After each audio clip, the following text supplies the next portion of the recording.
Part two.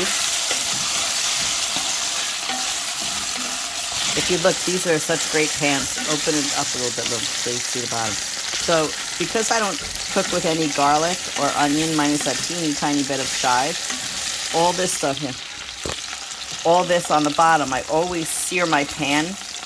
I make it, because it's like, get it all stuck on the bottom. And if you roast down those vegetables by, not roasting, but if you saute any kind of vegetable or starch or whatever, all this on the bottom, that is what replaces my onion and my garlic, because I'll deglaze the pan with either some type of broth or water, or if I want to use a wine in it, or a brown liquid of bourbon or something, which I can use if it is really, cooked out with the wine. That's what it does. And plus it gives such a richer flavor when you have your veggies like this, nice and crispy. All right, so Olivia smashed up the broccoli. I keep saying broccoli when I mean cauliflower. She smashed up the cauliflower so it's in small little pieces, so there was not an ounce of chopping.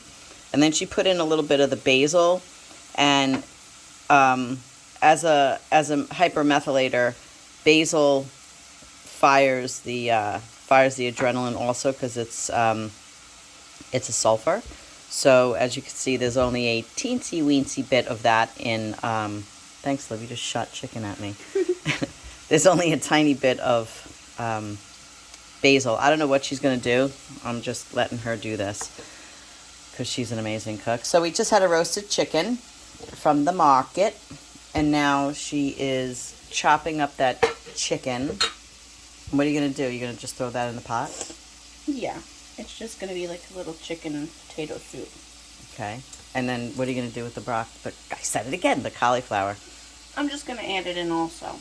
At the same time, it has to cook down, though. No, once the potatoes are a little softer, then I'll add in the other veggies, and then the chicken later. So you put the potatoes in first, obviously. The chicken's already cooked.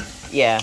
You put the potatoes in first because they take a while, and since Olivia is sauteing them,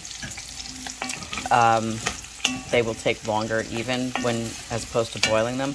But look at all that yum stuff down on the bottom. Remember, what was his name? The heck was... Huh? Emerald. Oh, Emerald Lagasse. Yeah, he would always be like, oh, the yummies. Well, that man was very, very smart. So we're not sure what we're going to use as a broth, because I don't know if I don't have any homemade bone broth in the house right now. I'm going to lower that heat, though. So we might just use like a tiny bit of... I think we have broth, maybe? I don't know. But we could always use water and then do like an extra spice on it and put a little beer on it, yeah. And cook that alcohol down.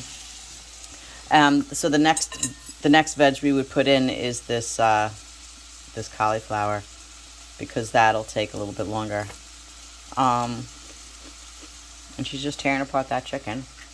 And now what we could do with all these bones is make a bone broth with that. Mm-hmm. All right, part 2, over and out.